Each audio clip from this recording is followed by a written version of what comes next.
Bom dia a todos aí. Olá, bom dia, pessoal.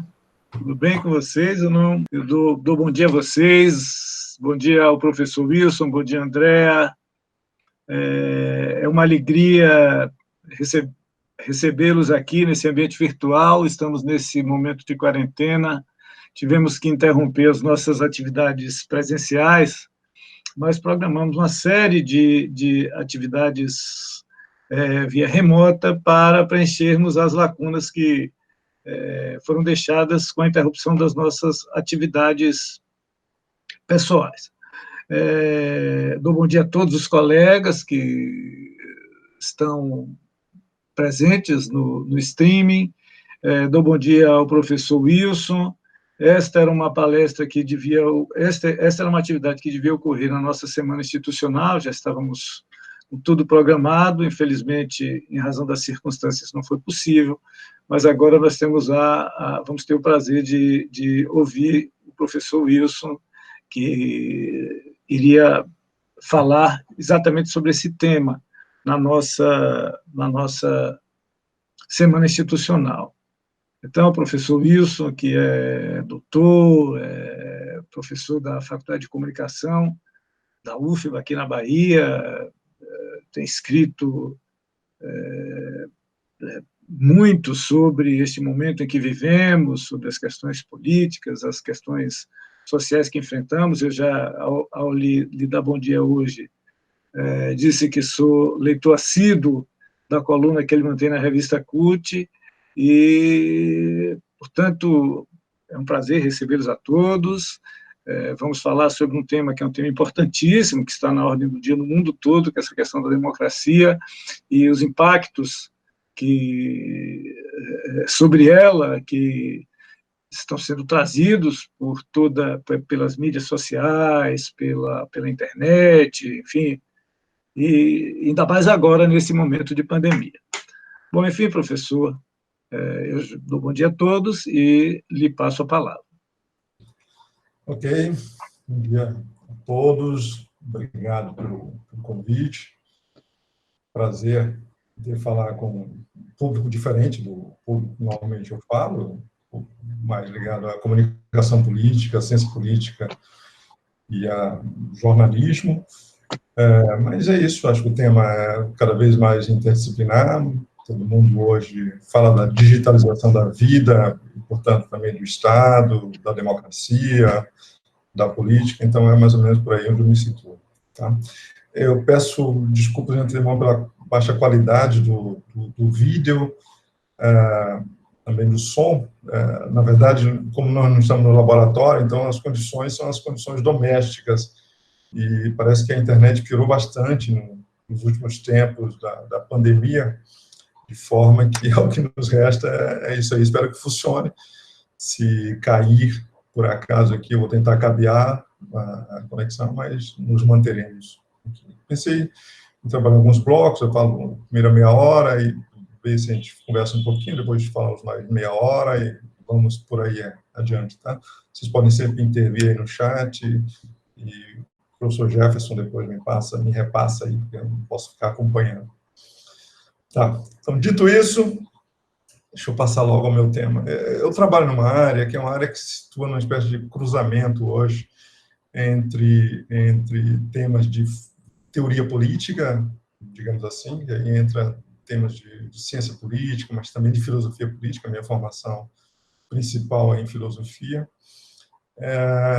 Temas de preocupações que são uma espécie de teoria política, mas também de teoria democrática, que é uma outra coisa, um outro departamento. Muita gente estuda política, a gente está estudando democracia, e a nossa experiência mostra que, em geral, isso dá muito errado, porque uma coisa é um julgamento, um juízo fenomenológico sobre as relações políticas, ou até sobre o Estado, e outra coisa é uma posição normativa sobre aquilo que constitui o essencial da vida em comum num regime de democracia liberal. E o terceiro segmento aqui que converge é justamente o segmento de tecnologia. Tecnologia é uma expressão genérica que serve para indicar uma série de fenômenos e de disciplina, naturalmente, né?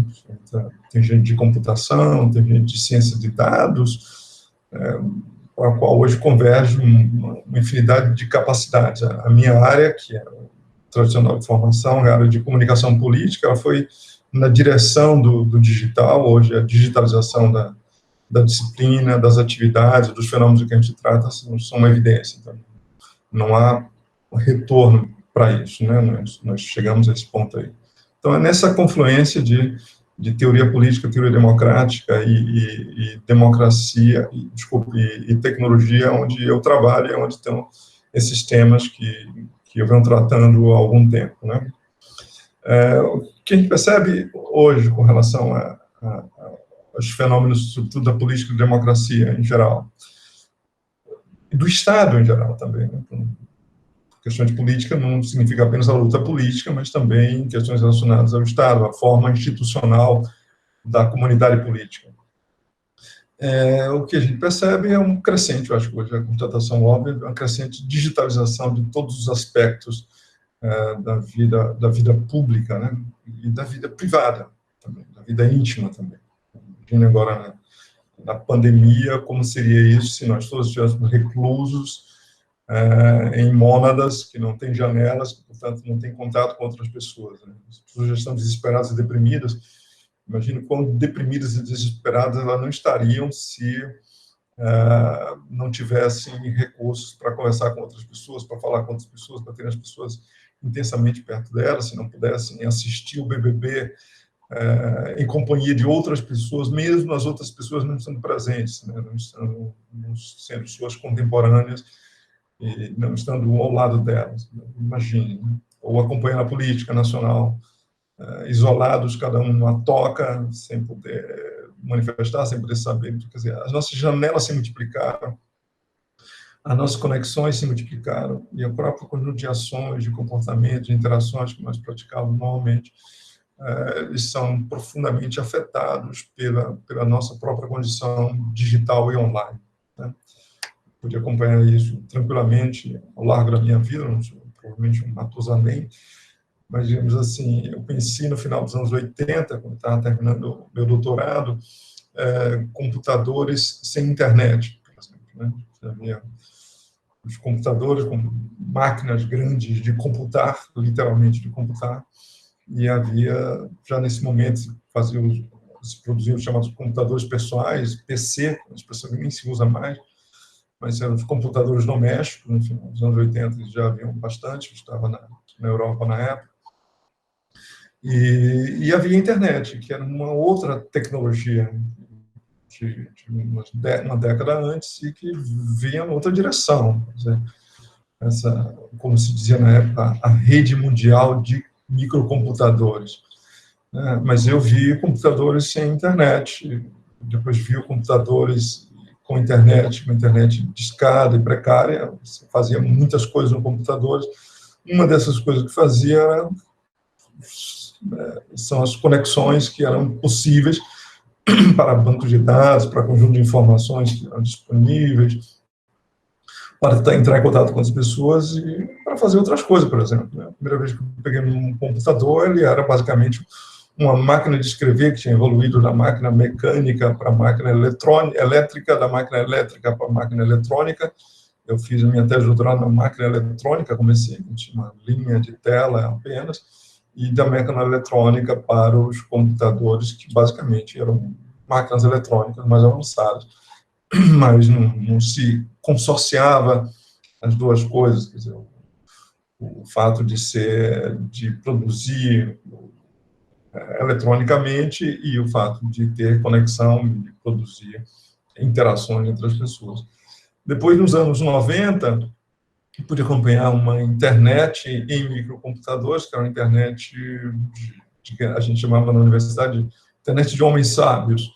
Se quisesse achar uma edição do Crátilo de Platão em grego, por exemplo, online, eu conseguia achar isso, né? Mas não conseguia achar filmes, por exemplo, né? Absolutamente não estava em questão. A internet era basicamente militar, mas, sobretudo, nesse momento, era muito da universidade. Depois, com as mudanças, sobretudo na computação pessoal, o fato do computador gráfico, que vem através do Windows, no início dos anos 90, depois a internet gráfica, eu peguei a internet ainda antes da internet gráfica, como você tinha que fazer uma sintaxe, né? Com o padrão web, né? Com essa configuração do web mais o Windows, a internet gráfica e a computação gráfica, então houve uma popularização da internet, que acontece na metade dos anos 90, e daí, então, não parou mais, né? Da internet reduzida, de computadores sem internet, depois computadores com internet, depois a internet reservada a poucos, depois a internet de massa, que podemos marcar aí como marca de início disso, os anos de 1995, né? Depois não parou mais, mas nós podemos assistir várias evoluções, porque mesmo não falamos da massificação da internet, nós tivemos vários momentos disso. Ali por volta da virada do século 2001, 2002, acontece um outro movimento no Brasil, isso é muito claro, em que a internet se torna, ela passa para, não apenas para computadores caseiros, computadores pessoais, domésticos, mas ela se transforma também em um elemento que se podia ter em computadores portáteis. Os computadores portáteis passaram a ser fundamental no início do governo Lula, e as pessoas assim, que melhoraram um pouco de vida correram para comprar computadores portáteis, que tinham vários nomes na época, alguns nem se usam mais, como laptops, vários nomes, os computadores portáteis foram usados, então, mais ou menos assim, os mais pobres compravam os seus primeiros PCs, e os que tinham mais dinheiro, a classe média, compravam os seus primeiros computadores portáteis ali no início dos anos 2000. Mas ainda eram computadores portáteis, com que você tinha algum tipo daquilo que vai ser chamado depois de internet móvel. Né? Internet móvel, a internet se move com as pessoas. Tá? De 2002, ali, depois de 2002, começa um outro boom, uma outra mudança, dessa vez uma mudança tecnológica também, que é a internet, vamos dizer assim, ultra portátil, porque a internet sai dos computadores dos microcomputadores para os aparelhos portáteis, computadores portáteis, e depois vai para os aparelhos celulares, né? A evolução do celular também é impressionante, como evolução tecnológica, do telefone, da telefonia fixa, do telefone celular, que basicamente era um telefone para se falar, portanto, telefone, a palavra telefone fazia sentido, até que ali, mais ou menos, no 2004, 2006, né, 2006, tem um boom dos chamados aplicativos de interação social. Tinha outros nomes antigamente, tipo, hoje o jornalismo chama de mídias, de redes sociais, né? O nome não é nem muito adequado, mas esses aplicativos de interação social, já se chamou de sites de relacionamento, né? Eles se explodem mais ou menos ali em 2006, já temos o pacote fundamental, um pouco antes desse ano, 2004, um pouco antes e tal. Então, ali, nesse período aí, é uma outra mudança, a internet ultraportátil, a internet de bolso, né, que vai evoluindo, né? A internet que nunca desliga. Peguei uma internet discada por linha telefônica, que desligava, precisava ser desligada. As pessoas que queriam se conectar precisavam fazer isso depois das 10 da noite, porque iam conflitar com os outros usos domésticos de telefonia, por exemplo, né, no início dos anos 90. E até uma internet 10 anos depois, que é uma internet que não precisava mais ser desligada. Então, isso mudou bastante. Essa internet ultramóvel, né, de bolso, de uma maneira que não desliga, portanto, de conexão permanente, né, ou de hiperconexão, ubíqua, de estar em qualquer lugar, etc. É uma internet que vai, digamos assim, o marco dela é 2011, por exemplo. Por que 2011? Porque 2011 é a data das chamadas revoluções, né, sociais, através de mídias digitais. Começa com a chamada Primavera Árabe, e aí desde a Tunísia, depois no Egito, etc. Cada um, as revoluções lá no Irã, a revolta do Irã e tal, e cada um desses aí tinha um nome que o jornalista dava, né? Twitter Revolution, Facebook Uprising, depois, quando aquilo sai dos países árabes ali, nos anos seguintes, e aí tem aquelas convulsões na Europa, na França, em Londres tem os London Riots, e aí o dispositivo fundamental era o BlackBerry, que nem tem mais, era o Messenger lá do BlackBerry, que era usado para poder fazer aquilo. Então, nós fomos acompanhando isso, né? As revoluções na China, as manifestações populares, e tudo era usado, para tudo isso, usava enormemente os chamados mídias sociais, né? Ou seja, aplicativos em dispositivos portáteis que as pessoas usavam para poder se articular, produzir comunicação, independente dos meios de comunicação. Havia um processo que os teóricos chamavam naquele momento de desintermediação, basicamente significa que não precisamos mais da mediação do jornalismo, porque o jornalismo é uma instituição pesada, e como instituição ela é muito dependente de outras instituições, inclusive as instituições políticas, instituições econômicas, etc., em que eles podem enviesar a pauta, a preocupação, o modo de cobrir os fenômenos.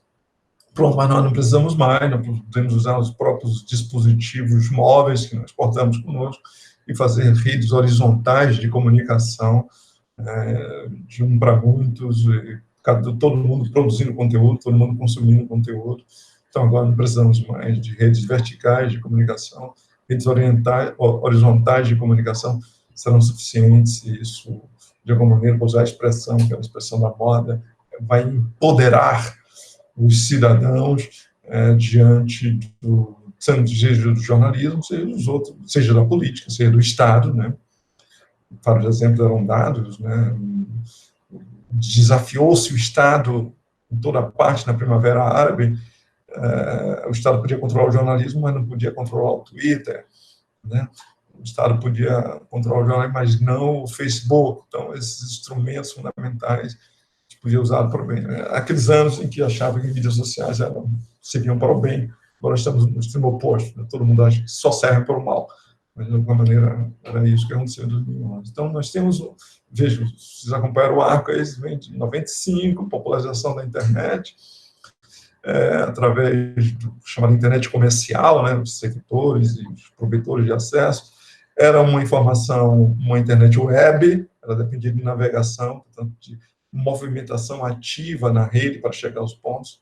A expressão da moda era surfar, vamos surfar a internet, é uma expressão de velho hoje, certo? E navegar, né? Portanto, a ideia do internauta é uma ideia de 95, acho que só Dilma Rousseff ainda usa internauta, de vez em quando eu ouço na Globo também. Então, se o cara falou internauta e surfar, já sabe que ele é da velha internet, da primeira geração da internet, etc. Assim como a expressão virtual também era da moda nesse momento. Virtual era o que havia, então havia pesquisas sobre relações virtuais, sobre amores virtuais, sobre sexo virtual, era uma farra, chamado virtual, que falavam naquele tempo, tá? E era uma internet, a internet dos anos 90, até ali metade dos anos 2000, dos anos zero, aí, era uma internet, portanto, de navegação ativa, mesmo quando o indivíduo já ia para um notebook, o palm top, o laptop, etc., ainda era de navegação, era muito web. Ela vai se tornar uma internet de aplicativos a partir do momento da popularização dos aparelhos móveis de telefonia, chamados, no Brasil a gente chama de telefone celular, né, que aí, sim, de fato, você precisava de um outro tipo de recurso, menos pesado, né, do que páginas web e internet de aplicativos, internet móvel, supermóvel, de aplicativos, é uma internet da metade dos anos 10, e que modifica completamente, né? As pessoas produzem conteúdo, produzem informação. É uma internet que chamam nesse momento de Web 2.0, significava basicamente que agora temos uma web cooperativa, que não faz uma página, oferece conteúdo, as pessoas vão lá, usam esse conteúdo como querem, se querem e tal. Agora não, agora você produz conteúdo. A palavra, inclusive, conteúdo, não é um bom português, mas é uma dessas expressões desse ambiente do mundo digital, significa basicamente qualquer material intelectual, ou artístico, ou cultural, vai desde uma imagem, e imagens de todo tipo, né? Imagem de movimento, imagem de escuta, memes, etc. Áudios, textos, né? E formas derivadas e combinadas disso aí, tudo isso vira genericamente conteúdo. Significa que todo mundo pode produzir conteúdo, todo mundo pode consumir conteúdo. As hierarquias tradicionais, dependentes dos gatekeepers, né? Aqueles controladores da distribuição do fluxo de informação, do jornalismo, dos pauteiros, ou dos políticos, ou daquelas pessoas que eram influentes nesses ambientes aí, agora modifica-se profundamente, e porque as condições sociais da experiência, digamos, digital, ela se modifica. Então, nós temos aí um espaço que vai de 2004, 2006, né, um pouco a explosão disso aí, até um pouco mais adiante essa. O uso, a comunicação horizontal, já estamos todo mundo enganados com isso, tá? E até chegamos no nosso espaço que nós conhecemos hoje, no 2020, portanto, de 1990 a 2020, temos uma longa história de mudanças tecnológicas, mudanças no uso da tecnologia, que não é a mesma coisa, né? Certas tecnologias foram desenhadas para um determinado uso, mas esse uso foi transformado, né? O Facebook foi desenhado para servir para estudantes universitários paquerarem, né? Virou uma outra coisa, né? O Twitter era um chamado microblog, né? Hoje o Twitter é o centro governamental do Brasil, né? O Brasil só não, o Trump também faz a mesma coisa, demite, contrata ministros, certo? Uma providência, faz declarações, pinta e borda pelo Twitter, né? Por exemplo. O YouTube é um lugar onde meninos compartilhavam vídeos, né? O YouTube tem 1000 finalidades. O YouTube é o mundo dentro do mundo maior que o mundo. É um negócio sem limites, por exemplo. E o WhatsApp, que ninguém sabia exatamente, era mais uma ocorrência de mensageiros, né, de programa de troca de mensagem, virou um modo como se pode, por exemplo, ganhar eleições, ou se pode fazer uma propaganda, novas formas de propaganda, absolutamente intrusivas, invasivas, né, que atinge todo mundo, alcança todo mundo, etc. Ou seja, as coisas foram desenhadas para uma finalidade, as pessoas dão usos sociais diferentes, para o bem ou para o mal, para essas coisas. Então, nós temos aí o arco de mudança tecnológica, mudança dos usos sociais da tecnologia, mudança na sociabilidade que é decorrente disso, mudança na sociabilidade. Ou seja, quando havia as revoluções por meios digitais, as pessoas perguntavam, professor, onde é que isso vai parar? Por que as revoluções ficaram digitais? Mas tudo está ficando digital. Você que não percebe que na sua vida tudo foi digitalizado. Há uma crescente digitalização da vida da gente, em toda parte. Por quê? Porque isso somos seres de comunicação, de integração. Hoje ninguém trabalharia sem meios digitais, né? Não estou falando do trabalho digital, estou falando do contato com uma pessoa que lhe contrata digitalmente, certo? Não há pedreiro, não há marceneiro, não há encanador que não tenha hoje o WhatsApp, não é possível. O cara que faz marmita e vende marmita assim, digital. Ele precisa desses elementos de contato.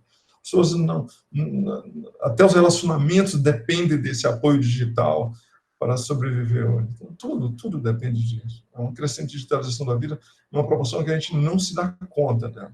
Talvez agora, no meio da pandemia, a gente se dê conta, né, de alguma coisa. Só imaginou como seria a vida sem internet. Quando a internet reduz a velocidade e a qualidade, a gente já fica assustado. Imagine se tivesse um apagão, por exemplo, de desespero que seria esse país, já desesperado se houvesse. Tá? Então, por outro lado, se há essa mudança né, na vida, vida afetiva, vida amorosa, vida sexual, vida profissional, vida no consumo de arte, no consumo de cultura, etc., por que não haveria isso naquelas coisas que nos concernem mais diretamente, ou seja, no Estado, na democracia e na política? Esses três elementos aí foram profundamente modificados desde os anos 90, os anos 2000, os anos 2010, portanto, temos 30 anos de profunda modificação, né? E há vários nomes: digitalização da vida, digitalização da vida. Hoje tem uma expressão que se usa mais para o setor governamental, para a transformação digital do governo, também é uma boa expressão. De qualquer maneira, há uma espécie de crescente transformação digital das nossas relações com a instituição, da vida pública, vamos colocar assim em geral, né? Da vida pública e tudo aquilo que diz respeito à vida pública, Estado, política e governo, etc. Então, acho que não tem dúvida com relação a isso. Essa digitalização é uma coisa que não depende de governos, não depende de decisões, etc., né? O governo da Bahia, por exemplo, pode ter pouquíssimos dados online, né, em respeito à lei que obriga a ter dados abertos, por exemplo, mas os cidadãos baianos, nem por isso, deixam de estar disponíveis digitalmente, né, de serem ativos digitalmente. Então, isso não depende do governo. Os governos podem colaborar, não colaborar, fazer ou não fazer, etc. Vale para todos os setores do Estado, inclusive para o judiciário. Mecanismos de transparências podem ser digitais. Então, governos, o judiciário, ou partes, órgãos desses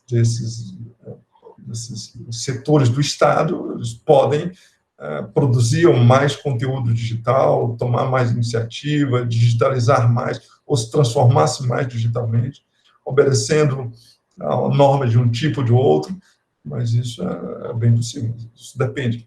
As pessoas estão digitais, estão disponíveis digitalmente. Tá? Então, é isso que quer dizer, há uma estrutura básica que justifica o incremento do chamado governo digital, da democracia digital e da digitalização da política. Nós podemos acompanhar isso, né? Peguemos, por exemplo, para tipo de ilustração, já que é um tema que está nos olhos, diante de todo mundo, né? Acho que a democracia digital, governo digital, política digital, está acontecendo à nossa frente, né? Uma revolução por minuto. Eu brinco com meus alunos que vivemos numa espécie de laboratório a céu aberto, né? Todo dia tem um experimento novo, uma coisa nova, demoraria não sei quantos anos para poder estar pronto, mas está ali, diante de nós, acontecendo. Então, pegamos, por exemplo, a política digital. Vamos ver, né? Eu acompanhei todo esse processo, no movimento de comunicação política, comecei a estudar esse troço no final dos anos 80, e no final dos anos 80, a novidade era a televisão. Então, qual é a característica fundamental que alguém quer fazer, por exemplo, comunicação política no final dos anos 80? Tem que dominar a televisão. Nós não dominávamos a televisão porque nós não acompanhamos o padrão da comunicação política mundial por causa da ditadura militar. Gerou um intervalo aí, né, já que a opinião pública não podia existir, ela era controlada pelo Estado, também não interessava, digamos, o estágio da disputa da arena da disputa pela atenção pública, por mentes e corações, etc. Isso tudo controlava. O Estado controlava tudo, portanto, nós tínhamos o mesmo padrão dos outros lugares no início dos anos 60, depois teve um grande hiato, e voltamos desesperadamente para o padrão da televisão nos anos 80, para surpresa nossa, que não tivemos um desenvolvimento com continuidade, uma grande descontinuidade. Mas, rapidamente, as pessoas aprenderam a usar a televisão. As eleições de 89, as eleições que ficou muito claro quem era capaz de rapidamente converter a sua propaganda em propaganda televisiva e quem não era capaz de fazer isso. Tá? Quem foi capaz de fazer isso teve mais sucesso. Collor se dizia que era uma criatura da televisão, né? Ele falava olhando para a câmera, né? Ele tinha um tom de voz baixo, porque os microfones alcançam você na televisão, contava com recurso de edição, ele era bonito, parecia as pessoas de televisão, etc. Brizola, por exemplo, 10 vezes melhor político do que ele, mas era um homem ainda do tempo do discurso do palanque, da voz que tinha sido lançada à distância, com expressões antigas, profundas, ele falava rotundo na televisão, essas coisas. Né? Então, era fica parecendo um homem de teatro e um homem de televisão falando ao mesmo tempo. Não dava certo. Mas quem tinha mais jeito era justamente quem era capaz de entender aquela nova linguagem ali. Então, havia essa conversão para isso. Mesmo do final dos anos 90, dos anos 80, desculpa, do final dos anos 80 até 2020, tem uma mudança ali no concorrencial, tem uma concorrência, uma mudança entre internet e televisão. Né? Até a eleição de 2018, o recurso principal das campanhas foram despendidos em televisão. Que ali, perguntava onde é que está o público está diante da tela de televisão. Tem mais tela de televisão, tem mais televisão nas casas do que outros aparelhos que são fundamentais para a vida. Então, era preciso falar pela televisão. Nesse sentido, 2018 o equivalente à eleição do final dos anos 80. Né? Está para a comunicação política, como foi a eleição de Collor de Mello. Então, há muita semelhança entre a eleição de Bolsonaro e a eleição de Collor de Mello. Né? Até em termos de circunstâncias, né? Um forte sentimento antipolítica, né? Uma descrença nas instituições, uma depressão. O brasileiro não fica deprimido, assim, um coletivo faz bobagem, né? Faz sempre uma bobagem, uma grande bobagem. Então, uma profunda depressão dos anos 80, porque a democracia não trouxe felicidade, não trouxe melhor para a economia, não parece ter limpado o Estado, e tal, etc. E tinha essa semelhança, mas também tinha uma semelhança fundamental. Né? A televisão entra como novo player no final dos anos 80, para garantir a vitória de quem sabia usar isso, e o WhatsApp entra como novo player em 2018, um sujeito com pouquíssimo tempo de televisão, desafia outro com um latifúndio de tempo de televisão e vence usando uma gambiarra, que foi o WhatsApp, por exemplo, como meio de comunicação digital. Então, essa mudança aí nós podemos acompanhar, né, o tempo todo. No nível mundial foi mais ou menos a mesma coisa, né? Temos um momento de televisão centrado, depois temos aquele momento da eleição de Obama, em que sem internet não teríamos Obama, depois temos, mas Obama ainda era, uma parte do recurso ia para o digital mais do que os outros, mas ainda era o centro da televisão, até que chega um determinado momento, na eleição de Trump, mesmo o elemento videográfico, né, produção de vídeo, etc., ele pode ser distribuído por outros caminhos que não o televisor. Aí a televisão sem televisor, que é a televisão na internet, a televisão distribuída através de pequenos vídeos que eram disseminados através de redes digitais, etc. Então, é uma grande mudança, etc. Certo? Se pensar do ponto de vista dos governos, é mais ou menos a mesma coisa. Né? A ideia de democracia digital, de governo digital, é uma ideia que temos desde os anos 60, nos anos 70, basicamente, já se fala disso, mas ele já foi em muitas outras coisas, por exemplo. Né? Nos anos 90, quando se falava de democracia digital, se estava pensando não em computadores, não era por aí, né? Se estava pensando em TV a cabo. Então, as primeiras experiências de teledemocracia, ou de democracia eletrônica, que era o termo que era usado, nos anos 90, se pensava em usar o cabeamento tinha se espalhado pelo mundo, estava se espalhando pelo mundo com nova tecnologia de comunicação nos anos 90, e aí se pensava que agora, enfim, ia ter uma comunicação horizontal, porque a pequena comunidade podia ter um canal a cabo, em que a Câmara dos Vereadores transmitia todas as suas sessões para a população, e a população poderia responder, se manifestar sobre questões.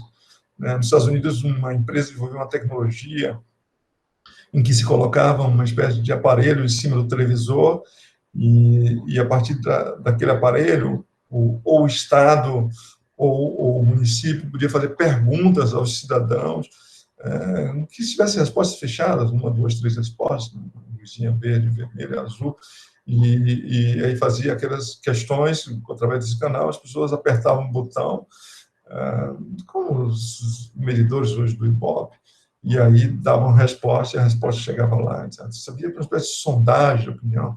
Isso foi muito criticado depois, que a democracia é coisa nenhuma, uma espécie simplesmente de sondagem, mas não tive uma vantagem, pelo menos as pessoas são ouvidas sobre as decisões que precisam ser tomadas e tal. Mas era a TV a cabo, o cabo era novidade.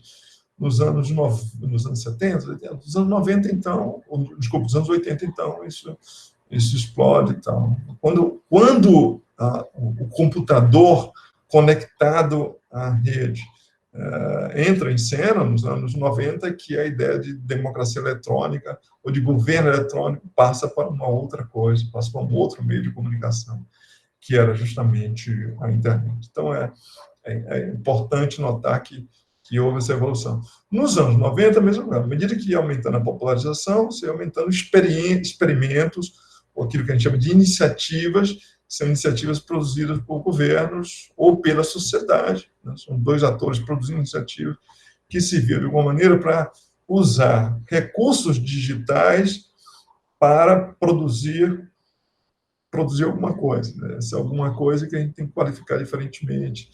Tem várias alternativas de ser alguma coisa que se podiam produzir. Né?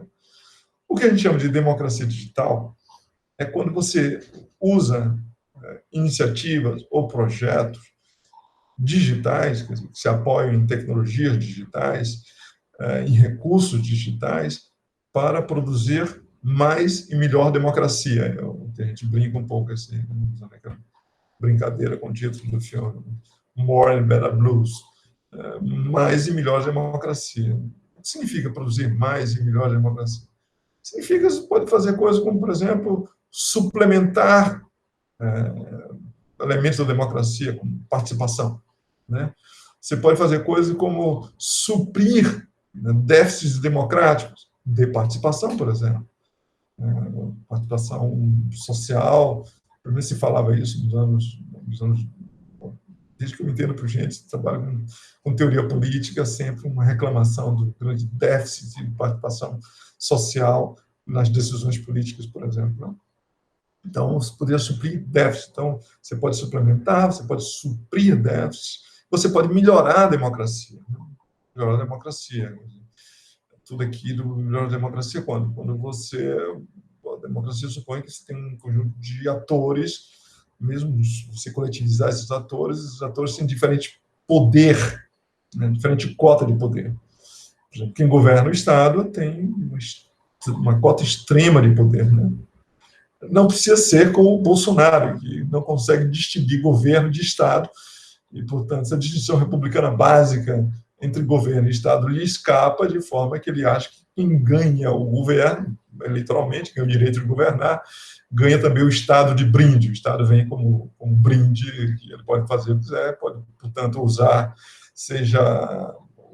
patrimonialisticamente, no sentido de que ele é um patrimônio próprio de quem governa, que eu posso distribuir para os meus amigos, meus filhinhos e essas coisas, ou usar clientelisticamente, ou seja, será um instrumento de barganha pelo qual eu distribuo prebendas para os clientes que estão na ponta do processo. Essa é uma concepção naturalmente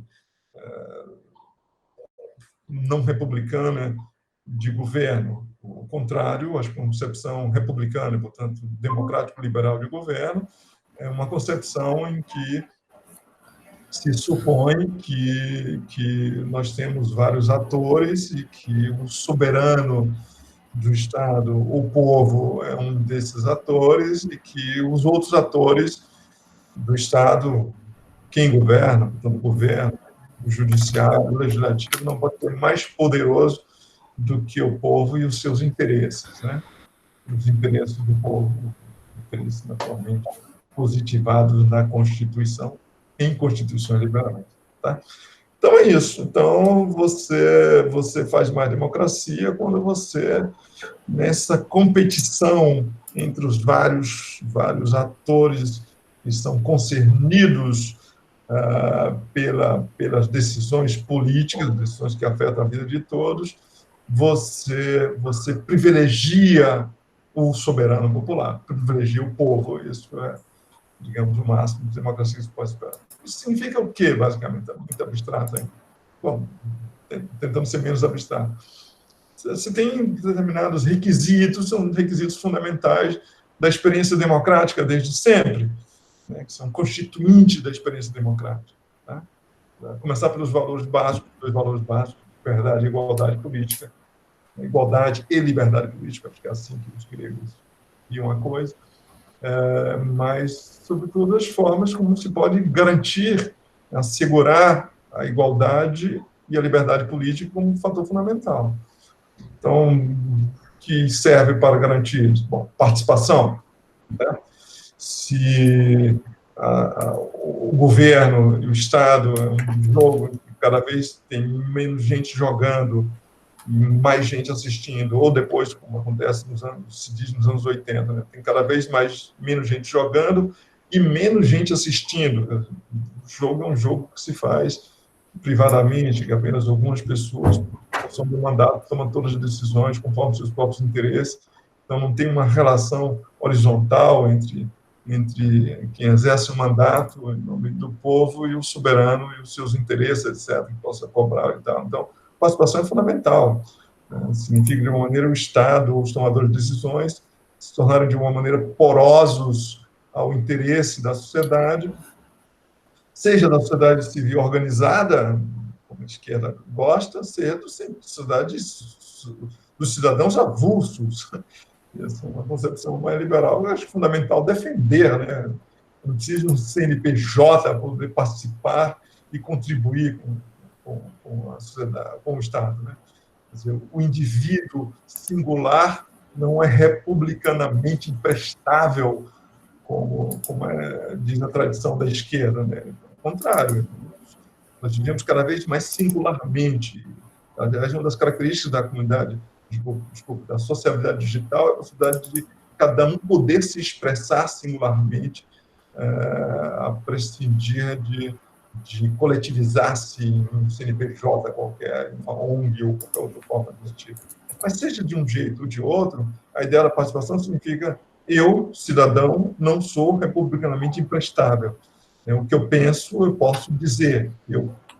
Minha vontade é institucionalmente mediada pelos representantes políticos, mas também pode ser imediata. Ela pode ser expressa, manifestada através dos instrumentos possíveis de que eu possa, de fato, formar opinião, discutir com as outras pessoas. Então, participação política é um elemento fundamental. E os instrumentos digitais, hoje, há recursos digitais que permitem participação cidadã, em geral, né? Coletivizada ou não, mas participação cidadã. Então, foram desenvolvidos nesses anos todos aqui, toda a parte do mundo, muitos instrumentos de participação social, né, por meio digital. E com isso, naturalmente, a expectativa é que haja ganhos epistêmicos, essa expressão que se usa em teoria democrática, os deliberacionistas falam isso, ganhos epistêmicos em ouvir o que as pessoas querem dizer sobre as coisas. E, claro, a polêmica, que tipo de participação é? Se é simplesmente um conjunto de sondagem, nós estamos substituindo as pesquisas de opinião, né? São meras agregadores de opinião já feitas e prontos, ou cardápios fechados em que as pessoas apenas escolhem um lado, uma espécie de plebiscitarismo fundamental, ou vamos ter uma participação em que as ideias entram em choque, atrito de pensamento, pontos de vista sendo disputados, as pessoas têm chance de oportunidade de dizer o que desejam, né? Podem ser esclarecidos reciprocamente uns pelos outros, no vai-da-valsa da discussão, no processo, etc., que é a concepção deliberativa de participação, né? Então, com isso já temos dois requisitos democráticos fundamentais. Um é a participação civil, outro tipo de participação qualificada, que é a deliberação pública. Então, uma grande literatura especializada sobre deliberação pública, instrumentos de deliberação pública. Também, como em toda parte, né, explode um número tanto de estudos sobre formas de deliberação pública digital, né, teóricos e práticos, como de experiências de deliberação pública. Né? Esse tema começa sendo chamado de tema da esfera pública digital, de forte inspiração habermasiana, né, da esfera pública, marketplace de ideias, trocando de ideias em público, etc., e que agora os meios digitais eliminavam os limites, né, as limitações físicas e espaciais, que foram um grande entrave para não ter democracias diretas, forma de democracia representativa no século XVIII, por exemplo. Né? Agora é possível pensar em assembleias nacionais, verdadeiras assembleias, ou assembleias locais, né, o chamado Electronic City Halls, que os americanos tematizavam, uma espécie de Câmara Municipal Eletrônica, a democracia americana muito baseada no chamado City Halls, democracia de baixo para cima, mas baseada em formas deliberativas, em que todo cidadão podia falar, todos os concernidos podia, para usar a expressão habermasiana, né, que todos os concernidos podiam se tornar participantes, se assim o desejasse, se tivesse interesse especificamente nisso.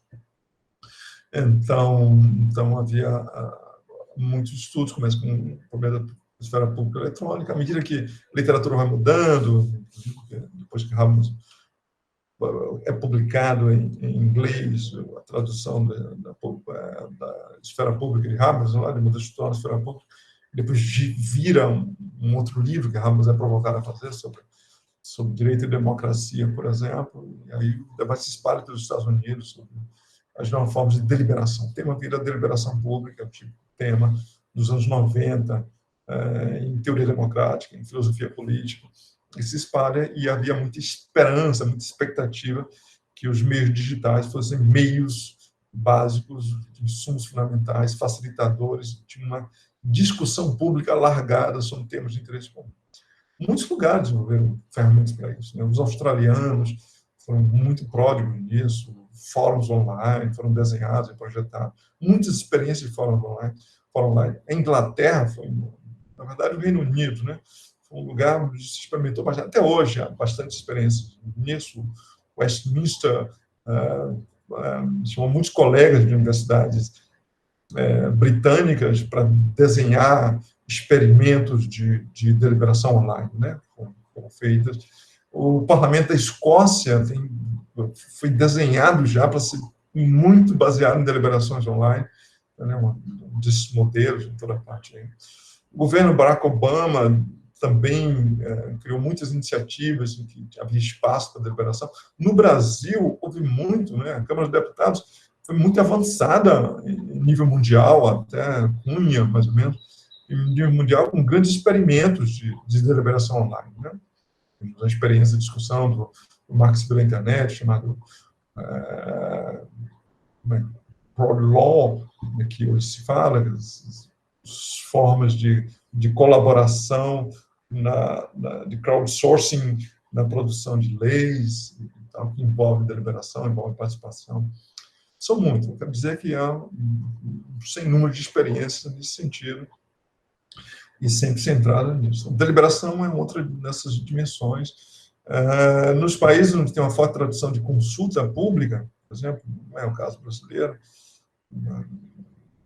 que, infelizmente, inclusive, as formas de ouvir a população, né, as audiências públicas, etc., viraram uma espécie de ficção, ou foram excessivamente CNPJizadas pelo governo do PT, né? Eu já fui em alguma dessas aí, que só tinha CNPJ lá discutindo. Eu, por exemplo, como indivíduo singular, nunca pude ir a uma conferência nacional de comunicação. Não pude. Só podia ir a conferências estaduais de comunicação, nem nacionais, estaduais de comunicação, se eu tivesse um CNPJ, se alguém fosse um representante, tá certo, dos homens negros da Barra, aí eu poderia ir, se houvesse tal associação. Ou o presidente da ABONG, mas fora isso, eu estava fora do jogo, porque não podia falar. Nem eu podia ir, sei lá, numa conferência, numa dessas consultas públicas, conferências nacionais, ou sobre questões LGBT. Eu não sou LGBT, não sou filiado a nenhuma associação, também não podia participar. Essa é uma forma, digamos, de ter uma ficção de participação, né?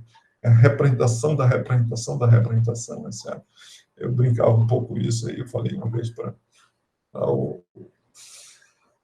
alguém importante no governo Dilma, que havia uma espécie de sovietização da participação, né? Os sovietes mutaram um partido para o outro, representante, só o representante podia falar nesse troço. Então, é claro que não estamos longe do padrão da digital, mas se descobriu que podia fazer isso, podia ter consultas públicas digitais. E, por exemplo, no Reino Unido se usa muito consultas públicas digitais. Ou outras formas, né? O governo Obama teve iniciativas interessantes de podia, se as pessoas fizessem uma espécie de sondagem, né? Tem um instrumento lá para poder fazer isso. Então, se as pessoas quisessem uma resposta do governo sobre um determinado tema, se você consegue que um número X de pessoas assine essa petição, em cima do e-petition deles, o governo tem que dar uma resposta. Ele é obrigado a dar uma resposta àquele tipo de coisa. Então, são formas variadas. Bom, vou apresentar aqui uma espécie de benchmark das experiências de participação em deliberação online, mas só para vocês saberem que existe, e é isso que um pouco se chama democracia digital. Um outro campo onde tem uma grande aplicação de uso de ferramentas, de tecnologias digitais para transformar governos em melhores democracias é o tema da transparência pública. Tá? A transparência pública. A transparência pública é um tema clássico liberal, né? Tanto quanto participação, desde a origem dos governos liberais, se fala nisso, né? Digamos, do liberalismo, do liberalismo se fala nisso, né? As reivindicações de participação, mas também as reivindicações de transparência. Transparência, desde Bentham, né? Estamos escrevendo um livro, Jeremy Bentham, sobre transparência. Transparência é a única forma de garantia, no fundo, para quem formulou a democracia liberal desde o século XVIII, é uma forma de garantia de que, de alguma maneira, se mantivesse um vínculo entre mandatários e mandantes, né? Por quê? Porque, é claro, né? Pensando lá Montesquieu, governos são coisas muito sérias para serem deixados sozinhos, né? O risco de ter um príncipe eleito, eleição não garante democracia, obviamente, né? Príncipes já foram eleitos desde que tem na história política, então não é eleição garante democracia, mas quem vota, quantos votam e como manter o cabresto na mão de quem vota e não na mão de quem é votado. Basicamente é isso, no sistema de check and balances e as outras formas todas de constrangimento. A transparência é uma forma de constrangimento de quem governa. Foi desenhado para isso, para evitar que príncipes eleitos pensassem em si mesmos como príncipes e que, portanto, achassem que não tem que prestar contas, não tem que justificar, não tem que se explicar, ou podem fazer o que querem. Então, esse clássico da democracia, que é a transparência, foi também apropriado aí pelo discurso de democracia digital. Produz-se mais e melhores democracias se você aumenta a transparência digital. O Brasil foi por meio de leis, né, que obriga governos a prestarem contas, sobretudo assim, a transparência digital da execução do orçamento público no Brasil. Né? Isso é legal. Legal, no sentido de que está na lei, né? Então, há um esforço para isso. Há muitas formas de burla disso. A gente estuda sempre o modo como se dão conta dos orçamentos públicos, os chamados orçamentos OPs digitais e tal, o modo como isso é constituído e tal. E há muita burla, mas, de qualquer maneira, é uma obrigação legal. As pessoas têm que cumprir, têm que publicar um monte de coisas relacionadas ao orçamento e à execução orçamentária, tem que ser colocados na internet, que é uma expressão para isso. Gerou já um certo constrangimento, mas também gerou uma certa cultura de transparência. Mas hoje se avança muito nisso aí. A ideia de transparência digital hoje se juntou com a ideia de governo aberto. O governo aberto é uma iniciativa do governo Barack Obama, né? Tem uma diretriz geral de governo aberto. No fundo, o governo aberto é o governo transparente plus algumas coisas. Esse plus significa participação, está incluído lá também, tem mais participação do cidadão, etc. Mas é basicamente transparência. Então, governo aberto e transparência são os temas como eles convergem no digital. E o governo aberto, ele é digital, né? É pensado para ser essa abertura digital. A abertura não é apenas transparência, se você entende transparência como uma forma de constrangimento do Estado, todos os níveis de Estado, tá? Também o legislativo tem obrigações de transparência, embora seja um poder muito opaco. Provavelmente é o poder da República mais opaco, se mantém mais opaco, nesse sentido, comparativamente com os outros setores, os outros dois poderes. Tá? Bom, então ele, de alguma maneira, é um constrangimento, né, que se faz para evitar que o exercício do poder se transforme em tirânico ou que o indivíduo possa dobrar a vontade, digamos, para evitar que o indivíduo transforme o Estado em coisa sua, né? O grande pavor de qualquer liberal é os chamados governos invisíveis, que tem ali linhas de controle do Estado para o benefício próprio, para o benefício privado, para o benefício particular, né, e que estejam longe dos olhos do povo. O panótipo de Jeremy Bentham é basicamente isso. O governo, você não tem que esperar virtudes kantianas de quem governa, você tem que ficar de olho nele o tempo todo. E o que produz a virtude é o medo, o constrangimento. Portanto, né, desse princípio que é um princípio do utilitarismo. Tá? Esse é um elemento fundamental nessa concepção, nesse tipo de concepção. Como você pode facilitar ou estimular esse tipo de constrangimento, é isso que vai se desenvolvendo com o tempo. Tá? O outro elemento do governo aberto, fundamentalmente, além da transparência, é o problema da oferta de dados governamentais para que os cidadãos, a sociedade, os outros interessados todos, né, empresas, etc., possam se servir para produzir coisas legais, né, para o bem da comunidade. Né. De uma maneira, espera que se produzir alguma coisa que sirva para a comunidade. Então, a obrigação aí é democrática? Até certo ponto, mas não é apenas de democracia. Né? Afinal de contas, eu brinco isso um pouco com meus alunos, não é apenas de democracia que se faz um bom Estado. Né? Tem outras coisas que não são propriedades democráticas que são fundamentais no bom Estado. Um bom Estado tem que ser eficaz, né? Tem que ser eficiente, tem que melhorar a vida das pessoas, por exemplo. Tá? Nada disso não é requisito democrático. A democracia não chega até aí. Tem que ser sustentável, né? Tem que ter abertura para o futuro. Nada disso faz parte do conceito normativo de democracia. Tá? Mas isso, não obstante, é uma qualidade. Então, nós temos qualidades além das democráticas. Eu acho que o governo aberto inclui também esse tipo de coisa. Mesmo porque, isso que a gente notou também nas pesquisas, que não necessariamente transparência é sinônimo de democracia. Transparência é bom para os negócios. Então, muitos estados são transparentes, setorialmente transparentes, mas são, por exemplo, ditaduras. Se você pegar avaliações sobre estado, sobre índice de transparência, por exemplo, de governo, com relação a negócios e decisões, você pode pegar alguns desses Emirados Árabes, eles são pontuados lá em cima, por exemplo. Embora, na verdade, essa transparência não seja não produz os efeitos democráticos. Por quê? Porque você não pode demitir quem governa, por exemplo. Né?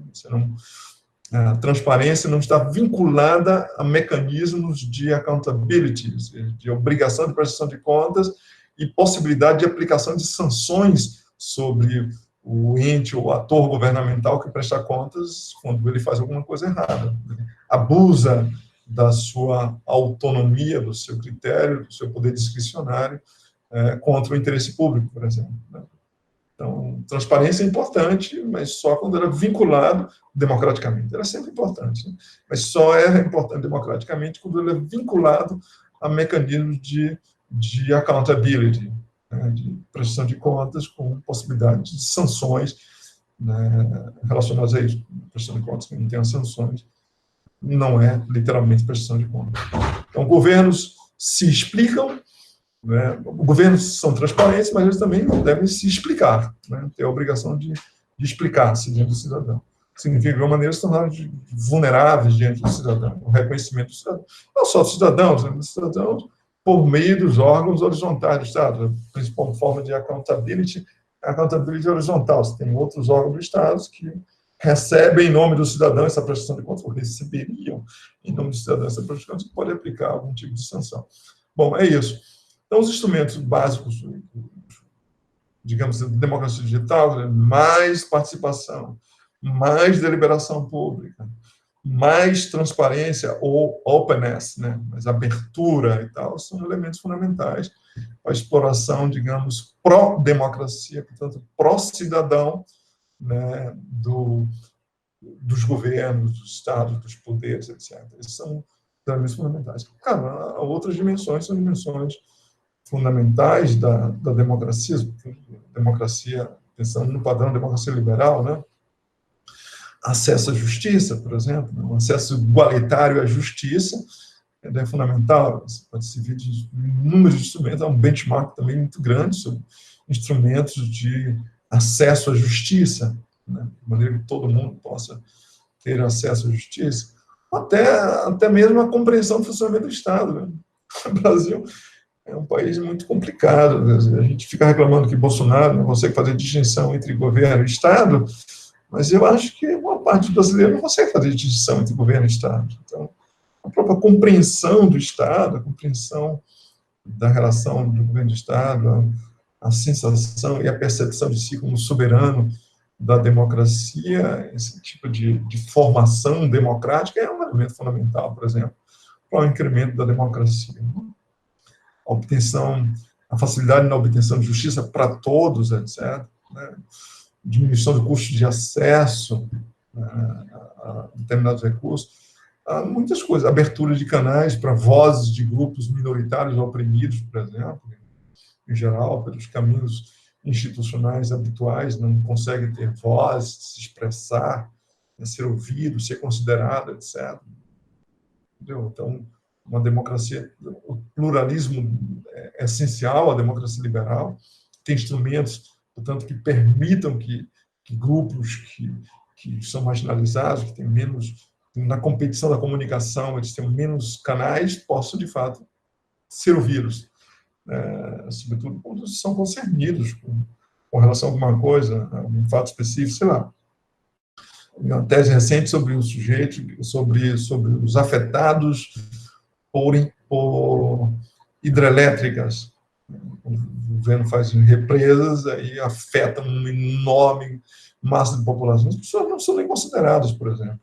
Mas é a forma de organização, a forma que eles se organizavam para poder reivindicar, para poder ser ouvidos, para poder ter alguma coisa a dizer. Ou uma outra pesquisa que eu vi sobre os afetados por hanseníase, né? Muitos afetados por hanseníase são também invisíveis e tal.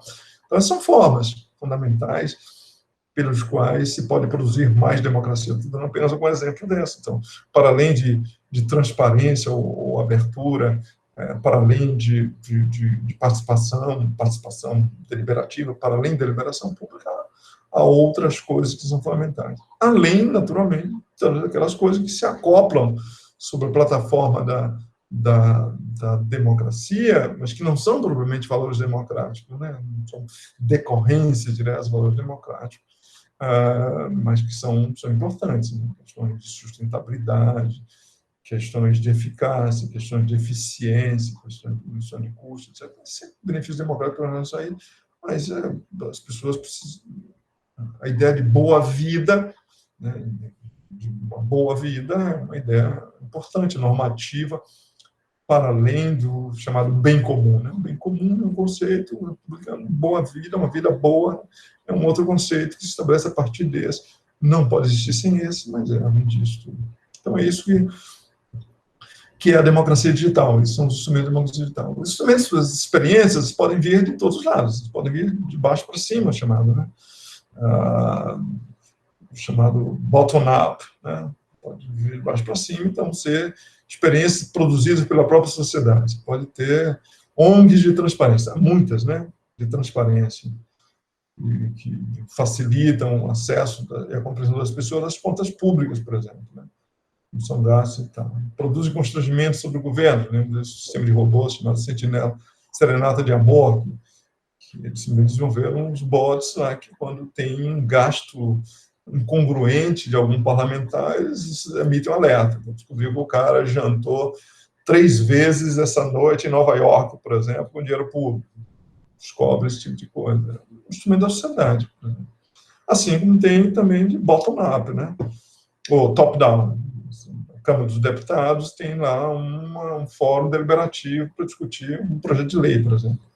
Projetos de crowd law, crowdsourcing aplicados à legislação ou à regulamentação, por exemplo, né? Isso é possível. O governo Dilma chegou a fazer propaganda de uma plataforma, Dialoga Brasil e tal, uma forma de deliberação.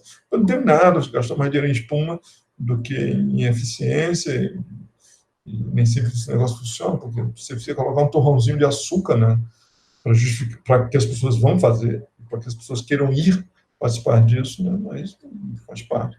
Tem muitas experiências chamadas OP, o Orçamento Participativo Digital, por exemplo. Porto Alegre já foi um paraíso disso, né? Até que Porto Alegre, o governo do PT e do PDT saíram, e os governos muito conservadores abandonaram esse tipo de coisa, mas tem muitos OPs digitais, não só no Brasil, né? Começaram lá, mas o orçamento participativo, mas no mundo todo tem muita experiência de orçamento participativo. Não só de participativo, tem LOA digital, por exemplo, né? Tem vários tipos de modelos desenhados para esse tipo de coisa que foram feitos nesses anos todos, tá? Então, é isso.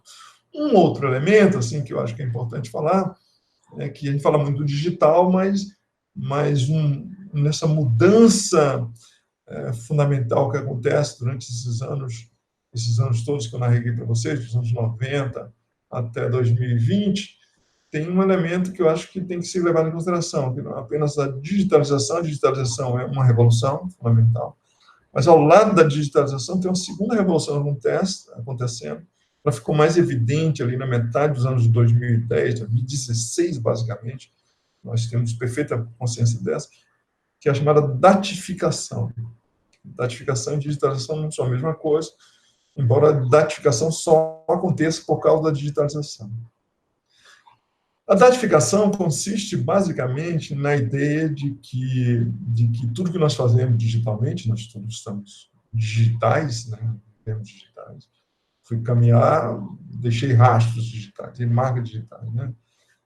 Gerei informações no relógio eletrônico do meu percurso, por exemplo, onde é que eu estava durante essa hora e meia da madrugada que eu caminhei, por exemplo. Tá? Todos nós agora, se alguém quiser descobrir isso, ou por telefonia, ou porque nós temos um localizador, um dispositivo de geolocalização ligado nesse momento, todos nós que estamos aqui estaremos localizados como estamos fazendo um determinado coisa, num lugar determinado, marcado.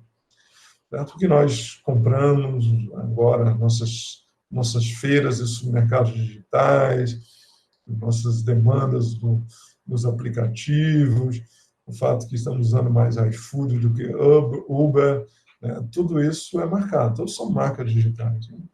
E nós preferimos esse aplicativo do tipo X ou do tipo Y, quanto tempo a gente passa no Facebook, que produto a gente deseja comprar. Né?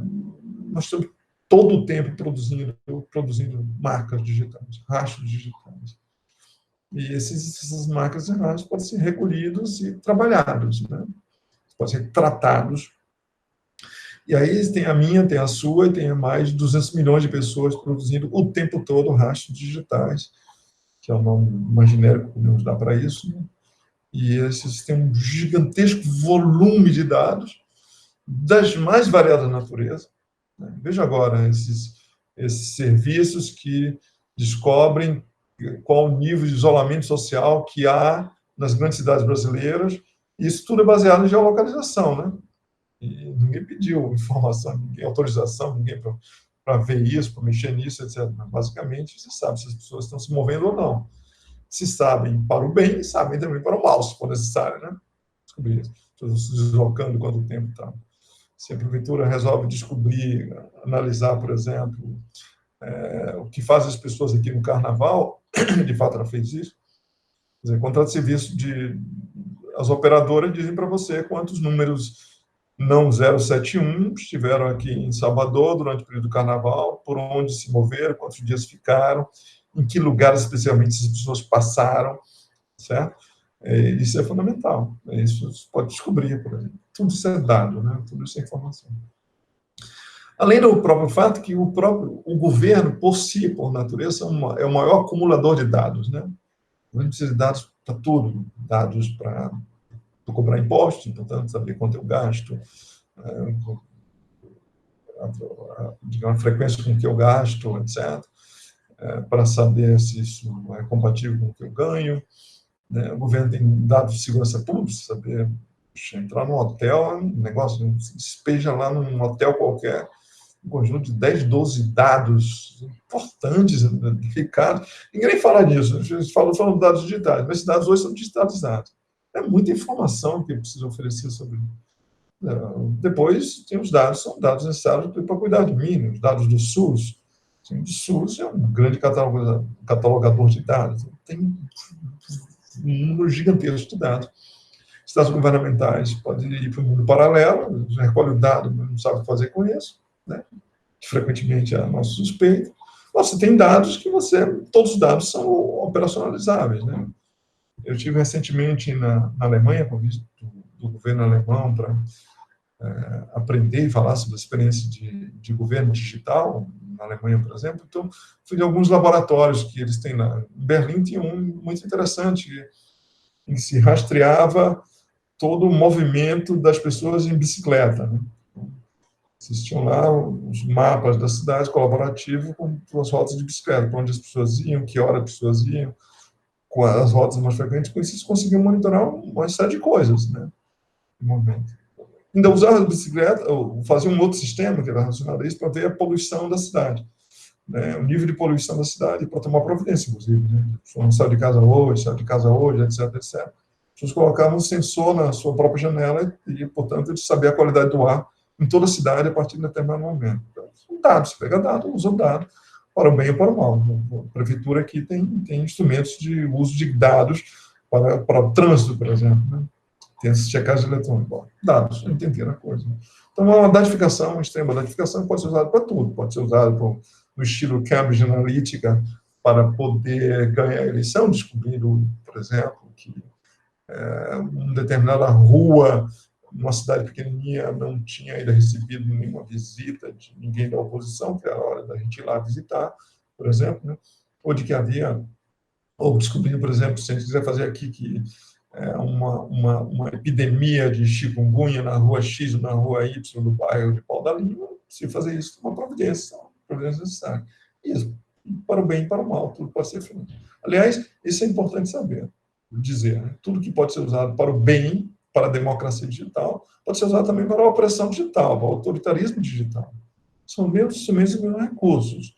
O uso é que é diferente, né? Depende do que você quer fazer com isso. É bom para poder não achar que a democracia digital é diferente da democracia. Não existe democracia digital, existe democracia, tá? Ou não existe democracia. As pessoas apenas digitalizam uma parte, usam a experiência digital para melhorar a democracia, ou podem usar para o autoritarismo e para a opressão das outras pessoas. A democracia digital, como a democracia em geral, é uma tarefa, não é um fato, não é um dado de fato, não é uma coisa no mundo, tá, né? Então, nós estamos vendo as experiências de para frente e para trás, recusa e avanço da democracia brasileira, porque a democracia se move. A democracia depende de nós, depende de colaboração, depende de tudo. O digital, da mesma maneira. Então, as evoluções digamos assim, essas evoluções da digitalização e da datificação também permitem isso. Governos podem usar informações para beneficiar os seus cidadãos, por exemplo, né? Para descobrir de que os cidadãos necessitam, ou para, já que o governo não pode fazer tudo, para permitir que outras pessoas, outros grupos, até a sociedade civil, possa fazer outras coisas. Ou possa usar os dados, inclusive, para poder fazer uma expressão sobre o governo. Esse é um dos elementos fundamentais, né? Então, significa tudo. só a democracia digital se há compartilhamento de poder, por exemplo, né? E se há intenção de colocar o cidadão em primeiro lugar. Tá? Eu dizia, a um determinado momento você pode fazer coisas, e eu digo, essas coisas podem ser qualificadas diferentemente por meio do digital. Então, você pode produzir mais democracia, você pode produzir mais autoritarismo, você pode produzir mais perturbação da vida pública. Veja, por exemplo, fake news. Nós estamos afogando em fake news, né? Estamos inundados por fake news por toda parte. A fake news é uma criatura digital, né? Uma criatura só se explica pelo mundo da digitalização, né? Não se explica de outra maneira. As pessoas mentir, as pessoas sempre mentiram. Enganar, as pessoas sempre enganaram. Mas a fake news é digital, tem características digitais, é feita para distribuição digital, supõe uma sociabilidade completamente digitalizada. É só nessas circunstâncias que fake news funciona. Por isso que a velocidade da distribuição, o alcance da distribuição, certo? A pervasividade da distribuição, ela não tem precedentes, né? Não tem precedentes. Por isso que ela pode perturbar e causar muito mais dano de qualquer outra experiência anterior de mentira, distribuição de boatos, de rumor, por exemplo. Né? Porque as pessoas estão todas, né, digitalizadas e, portanto, elas são todas alcançadas por aí. Então, estão vendo um tipo de uso que é feito para perturbar a democracia. Acho que das experiências que nós temos mais recentes, nenhuma é tão danosa para a experiência de democracia, no sentido que afeta, desqualifica tanto a experiência eleitoral, quanto ela transforma em eleição permanente, né, os episódios de intervalos entre as eleições, e da pior maneira possível. Acho que não tem nenhuma outra experiência que perturbe tanto a democracia quanto as fake news, por exemplo. Né? Ou o uso de inteligência artificial para produzir clima de opinião, se chama os bots e outras formas todas. Uma parte daquilo, as pessoas ficam imaginando coisas fantásticas com relação aos bots, ao uso de algoritmos, mídias digitais, etc. Bom, deixando parte do algoritmo, o Facebook, no caso do WhatsApp, não tem algoritmo, portanto, um princípio de seleção para dizer quem se expõe ou não àquela mensagem, etc. Mas em outros meios tem aplicações algorítmicas que escolhem quantos vão ver um determinado tipo de mensagem, quem vai ver um determinado tipo de conteúdo, que é fundamental. A gente não sabe exatamente como é feito, porque não está sob o nosso controle. São arenas públicas, umas arenas públicas privadas, no sentido que tem um controle privado sobre os algoritmos, de maneira produz algum efeito. Mas mais que isso é o problema da inteligência artificial mesmo, comportamentos automatizados para produzir determinados climas de opinião. Você tem a impressão que todo mundo está falando sobre um determinado tema, ou que todo mundo pensa de um determinado jeito sobre um determinado objeto. E, para isso, você pode ter um aplicativo, simplesmente, que tem autorização para distribuir informação usando a sua conta. Né? Isso é uma forma, digamos, clássica. Clássico não é nem um bom tempo para usar essas coisas digitais, mas já bem experimentada, que é fundamental para isso. Tá? Então, você pode usar o mesmo recurso pode ser usado para avanços e para recuo, para o progresso e para aquilo que se chama de setbacks, né, da democracia, os recursos fundamentais, etc. A impressão que se tem nesse momento é que nós estamos perdendo. Os democratas digitais estão vendo aí muito mais a maldade, o autoritarismo digital e a política suja digital do que experimentos de democracia. São as circunstâncias. Eu devo dizer para vocês que o governo Obama, por exemplo, era um celeiro de experiências excelentes de democracia digital. O governo Trump, não. Um recuo, uma desistência desses elementos, desses instrumentos, um abandono de boas experiências, de boas práticas nesse sentido, e por aí afora. Então, são essas as circunstâncias da própria experiência da vida digital. Tá? O que mais posso dizer para vocês aí, enquanto isso, sobre isso? Bom, não há retorno, tá? No sentido de que o mundo vai desdigitalizar-se, né? Ou também essas concepções nostálgicas e meio bobas, de vamos desligar os aparelhos, vamos desconectar e vamos ter relações reais, etc, etc. Também são bobagens. Eu escrevi um dia desses aí, não tem problema, brincando um pouco com a frase atribuída a Platão, né? Não tem problema você não gostar de mídias digitais, né? O único problema é que você vai ser governado por quem gosta delas, né? E quem sabe usá-las. Então, por que eu digo isso? Assim? Porque, realisticamente, não vai ter retorno, e, nesse momento, é um momento de setback. Né? Tem uns passos para trás, digamos, a menos democracia digital do que havia, sei lá, 2 anos. Né? Experiências práticas do governo, experiências, propostas legais, funcionando da sociedade, etc. Esse é um fato. Por que isso acontece? Porque a democracia digital não vive um mundo paralelo. Ela depende dos democratas reais, né? Precisamos ter democratas digitais que são democratas reais. Se não houver democratas reais, pessoas com grande convicção de democracia, não tem democracia que sobreviva, nem digital, nem offline. A democracia depende das pessoas e, portanto, da concepção, da boa vontade, de um trabalho de formiguinha para transformar o mundo em mais democrático. A democracia não é automática, não sobrevive, ela não se dá bem em crises. No geral, as pessoas, na hora da crise, desistem da democracia, a democracia é muito lerda, a democracia não faz as entregas que as pessoas querem. Além disso, as pessoas têm ideias pouco claras sobre exatamente o que é democracia, né? Concepção meio, eu brinco um pouco, é meio adolescente de democracia. Né? Democracia é quando todo mundo obtém o que quer, né? Não é verdade. Isso é adolescência, não é democracia. A democracia supõe determinadas coisas, muitos constrangimentos, muitas dificuldades, é um sistema muito exigente, demanding, né?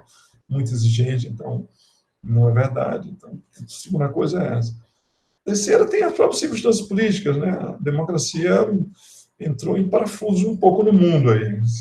Esse avanço da ultradireita, do ultraconservador, são duas coisas diferentes, mas que avançaram juntos, por exemplo, produz governos com baixa convicção democrática, né? Porque as posições nos extremos, extrema-direita e extrema-esquerda, os caras estão ainda, às vezes, estão ainda digamos, dentro do espectro republicano, certo? Mas já estão um pezinho fora do espectro republicano, né? Seja para o totalitarismo, seja para o autoritarismo, estão um pezinho fora. Então, sempre testando os limites, inclusive, do que a ordem liberal pode comportar. Teste constante, interminável da ordem liberal, de experiência de violação da ordem liberal, etc. E, nesse momento, se testa também as convicções democráticas, liberais das pessoas, né? E algumas pessoas, inclusive, não estão sobrevivendo a esse teste. Pessoas que você reputava ser altamente democráticas, assim, então, não. Muitas instituições, inclusive o judiciário, saem menores dessa crise. Talvez agora esteja se recuperando um pouco, né? Mas saem menores o jornalismo é outro, né? Saem menores dessa crise do que quando entraram nela. No sentido de que frequentemente há mais amor à lei do que a democracia, e democracia e lei não são a mesma coisa, né? É um truque achar que confundir essas duas coisas. Lei há em qualquer tipo de regime, não apenas no regime democrático. E frequentemente se perde a noção do que justamente transforma a lei em lei democrática, em uma lei que reflete uma constituição democrática liberal. Isso é muito importante. Acho que frequentemente é isso. Então, temos muitos elementos conspirando contra a democracia. Quando está todo mundo bem feliz, democracia é um luxo, aparentemente, que a gente se concede. Quando entra em crise, entra em parafuso, a polarização, a ódio botando, etc., as convicções democráticas reduzem, então tem muito menos democratas e muito menos democratas convictos democratas liberais, eu faço questão dessas duas coisas. Há muito menos liberal-democratas convictos do que nós mereceríamos ter nesse momento. Então, essas são as razões pelas quais, acho que nesse momento nós temos a democracia digital, o uso digamos, o vírus democrático colocado em governos digitais, ele está em retrocesso, vivendo um seu setback. Mas isso não é um destino, isso é uma circunstância, e uma circunstância que pode certamente mudar, porque precisamos salvar a democracia. Né? A democracia depende de nós, nós estamos dispostos a abrir mão. Então, era isso basicamente que eu queria dizer. Nós já estamos uma hora e meia aqui, vamos ouvir, então, o que vocês têm a dizer, ver se eu posso ajudar em alguma coisa, e é isso. Obrigado. Jefferson.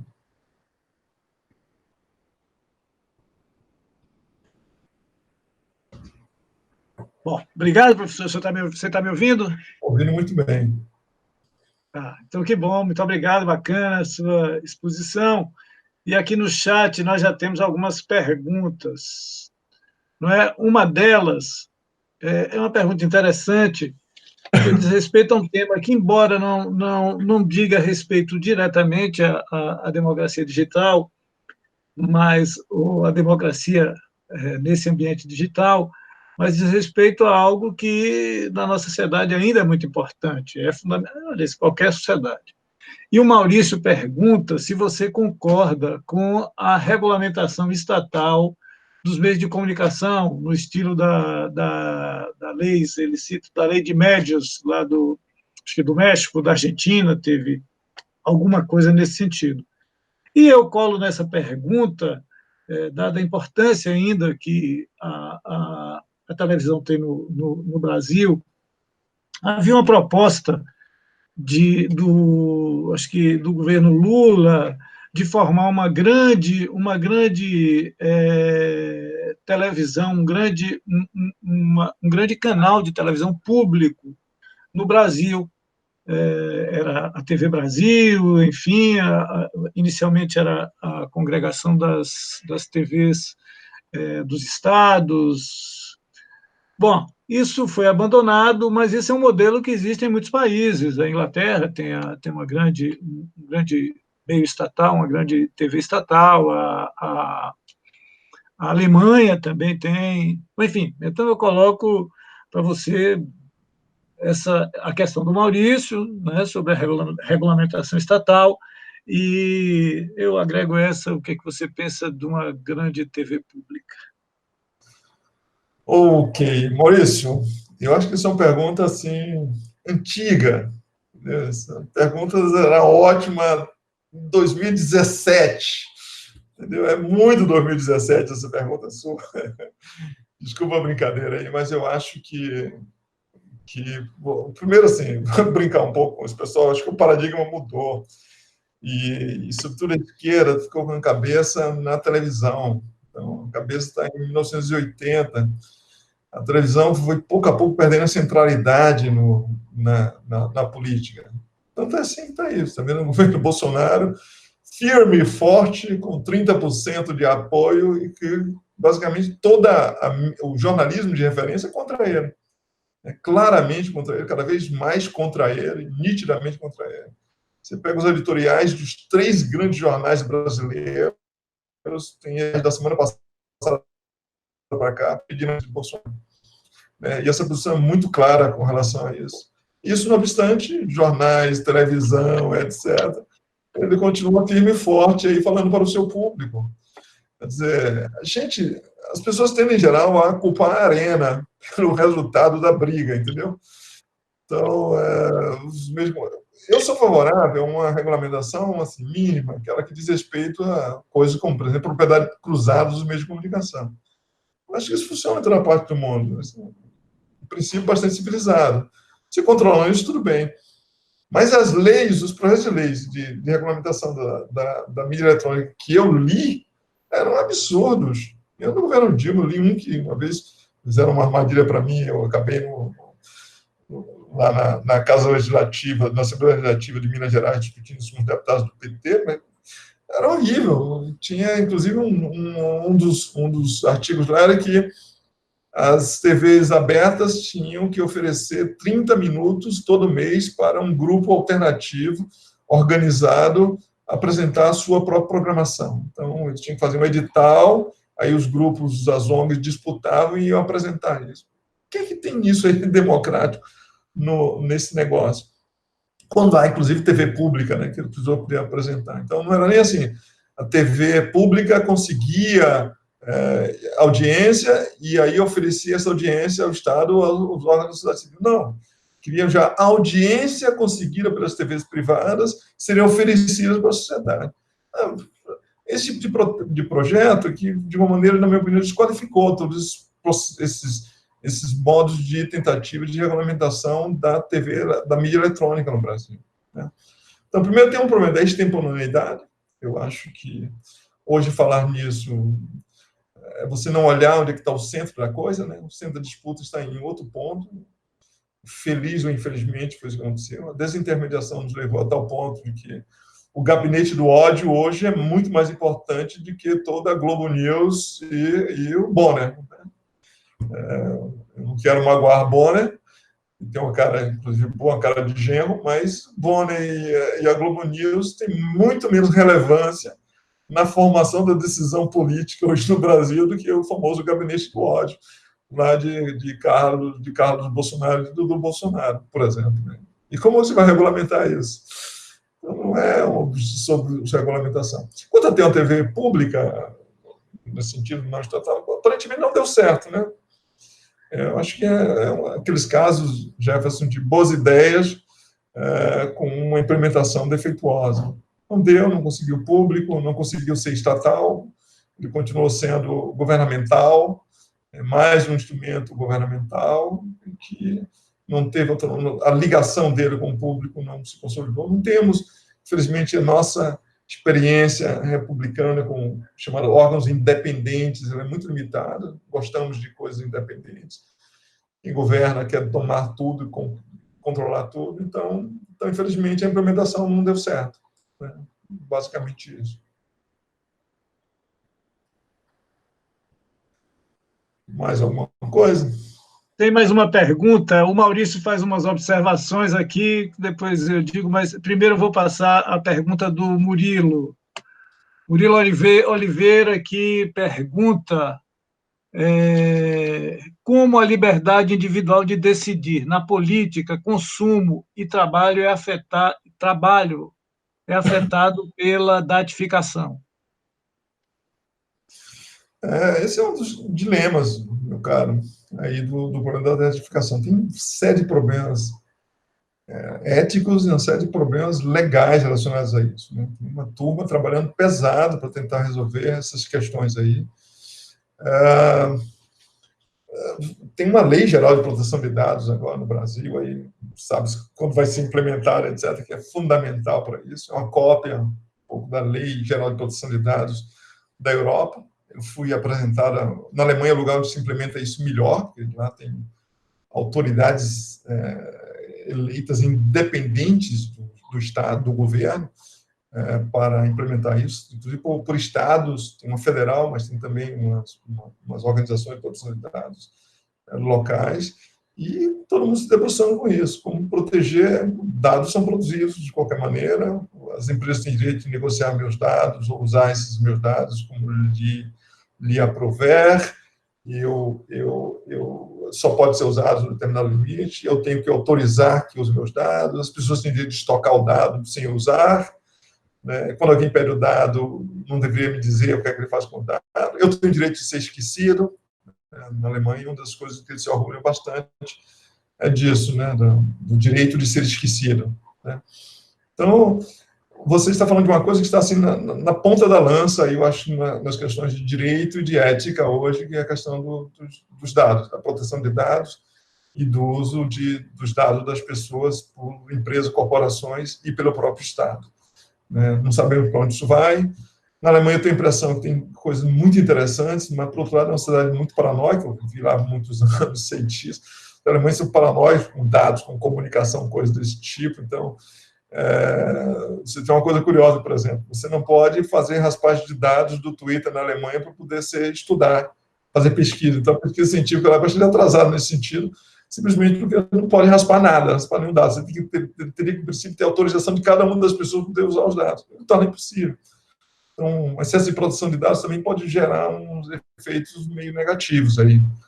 Mas é assim, viu? Um debate está se fazendo ainda, viu? Nesse momento. Se você quer um tema de trabalhar, você está na ponta de lança aí de um tema. Bom, tem uma questão, teve aqui, inclusive, uma pergunta de uma pessoa a respeito da Lei Geral de Dados, que você já abordou. Ela pergunta se você considera que isso é um avanço para a democracia. Bom, me parece que isso está subtendido na sua abordagem, mas se você quiser fazer alguma consideração sobre isso, a questão foi feita pela Mônica Silva. Ela pergunta se a LGPD será um avanço para a democracia. É um avanço para digamos, para o lado liberal da democracia, no sentido de que direitos são garantidos e são protegidos com a Lei Geral de Proteção de Dados. Né? Acho que esse é basicamente o que se quer. Não é que se ganhe muito em outras coisas, em participação, deliberação, transparência, nada disso. Você apenas protege direitos fundamentais. Acho que esse, no albargo da democracia liberal, o lado liberal é mais protegido nesse momento através disso. Mas, como eu disse, tem um problema também. Você pode matar também a criança, nesse sentido que você pode impedir também que dados sejam usados, que sejam estocados, que sejam usados para o bem. Então, tem que encontrar bem um equilíbrio aí, porque nós precisamos de dados. Pesquisadores, por exemplo, precisam de dados, né? Por exemplo, dados epidemiológicos podem ser obtidos através de conversas no WhatsApp, né? Ou de conversas no Twitter. Posso descobrir que tem uma epidemia, por exemplo, que um dia mais afetado em Salvador, basta monitorar as conversas, você saberia fazer extração de dados, não monitorar. Né? Extração de dados e tratamento dos dados, descobrir que uma rua X está muito afetada por dengue e tomar as providências ativas, né? Com relação a isso, preparar leitos no hospital, mandar agentes de saúde, coisas dessa natureza. Encontrar um bom equilíbrio é sempre muito complicado com relação a dados. Mas, como eu disse, o negócio está, nesse momento, acontecendo, né? A quente. Tem uma legislação, a legislação costuma ser, essa de proteção de dados costuma ser muito defensiva, digamos, da privacidade, da intimidade dos direitos fundamentais, ela é um pouco medrosa com relação aos usos que estados e corporações podem fazer dos seus dados. Tem razão para isso, né? Temos razões para esse tipo de coisa. Um equilíbrio vai ser encontrado em algum momento no futuro ainda. Okay? Wilson, o Fabrício Ferrarese aqui faz uma observação e pergunta, e diz, bom, dentro deste cenário, vemos a população questionando as informações da mídia e criando fake news. O professor enxerga a mídia tradicional hoje sendo pautado para desmentir essas informações falsas. A democracia da mídia, a democratização da mídia serve também para a desinformação? Bom, eu acho assim, eu sou de uma geração toda que estudou muito criticamente os meios de comunicação de massa, desses serviços que podiam eventualmente prestar à democracia. Agora eu sou de uma geração que desesperadamente prefere os meios de massa à informação horizontal produzida pelos meios horizontais de comunicação, né? Produzida em mídias digitais pelas pessoas.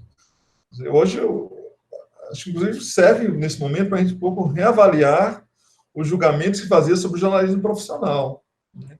Pelo menos, diante do jornalismo profissional, você sabia a quem atribuía a responsabilidade por informação torta ou incompleta, ou por uma interpretação que era enviesada, por exemplo. Nesse tipo hoje de produção e distribuição de informação, que você coordena informações falsas, distorcidas, parciais, né, com linchamento, com assédio de todas as naturezas, por exemplo, né, assassinatos de reputações, etc. Você não tem nem a quem atribuir isso, a quem responsabilizar, porque ninguém assume esse tipo de coisa. Não posso colocar na conta de Bonner, por exemplo, né? Eu posso atribuir genericamente a uma fonte aí que produziu isso, o famoso eu vi no WhatsApp, né? Como se a própria plataforma gerasse esse tipo de conteúdo. Então, acho que nunca precisamos tanto de um bom jornalismo de qualidade, que checasse os fatos, verificasse os fatos, quanto nesse momento. aquela expressão, nós criticamos o jornalismo, mas percebemos que sem um jornalismo de qualidade, estamos muito piores. E o pior é que eu acho que não volta desse buraco, entendeu? Eu acho que o sujeito que se acostumou a consumir informação política pelo WhatsApp não vai voltar a ver informação política no Jornal Nacional, nem em qualquer outro meio de comunicação. E se consumir, assistir a esses programas, ele vai mediar essa informação que recebe do Jornal Nacional pelos seus líderes de opinião que estão no Twitter ou que estão no YouTube, nos canais do YouTube do ecossistema ultraconservador ou de outro tipo de ecossistema, ou no WhatsApp. Né? Então, eu acho que tomara que voltasse a mídia a ter algum tipo de influência, algum tipo de capital aí, pelo menos jornalismo de referência, para poder a gente funcionar. Quem é hoje mais pró-democracia, hoje está muito mais contente com a cobertura de jornalismo de referência do que com o material que é produzido pelos grupos de WhatsApp. E eu digo isso porque eu monitoro grupos de WhatsApp, né? Monitoro muitos, né? Grupos de WhatsApp e essa comunicação subterrânea que acontece nesses ambientes digitais aí. De fato, é apavorante. É isso. Bom, nós estamos caminhando para o final, professor, mas tem várias perguntas. Eu vou fazer uma do Renato Mink. 2 perguntas ele faz. Quanto à crise da democracia, Roger Scruton respondeu: não acho que vivamos uma crise diferente da que sempre existiu, afinal a democracia é uma crise. Trata-se de uma tentativa de governo por meio das pessoas. Só que as pessoas estão sempre mudando de ideia, de direção. Sempre haverá um elemento de crise. Por isso, para que tudo se mantenha estável, são necessárias instituições fortes. Os Estados Unidos as têm.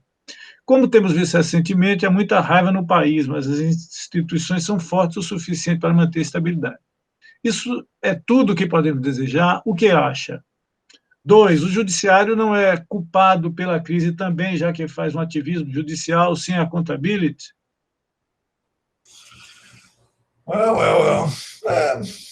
Bom, instituições temos, fortes, fracas, mais ou menos, depende de algumas delas das pessoas que, na verdade, dão ossatura, o esqueleto a essas instituições, né?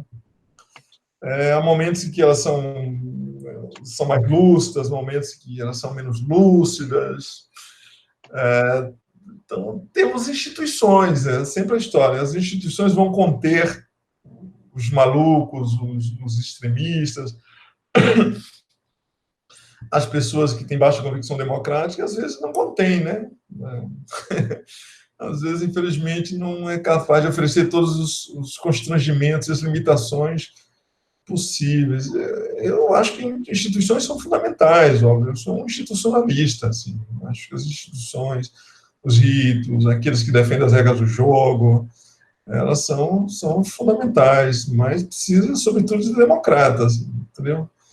Eu acho que não basta ter STF, precisa ter democratas, né, que, inclusive, para poder discordar, para poder reivindicar e tal. Precisa de pessoas com alta convicção democrática que tenham dispostos a ir a campo, também tem isso, né? A ir a campo, e disputar nas arenas onde se disputa hoje a opinião pública.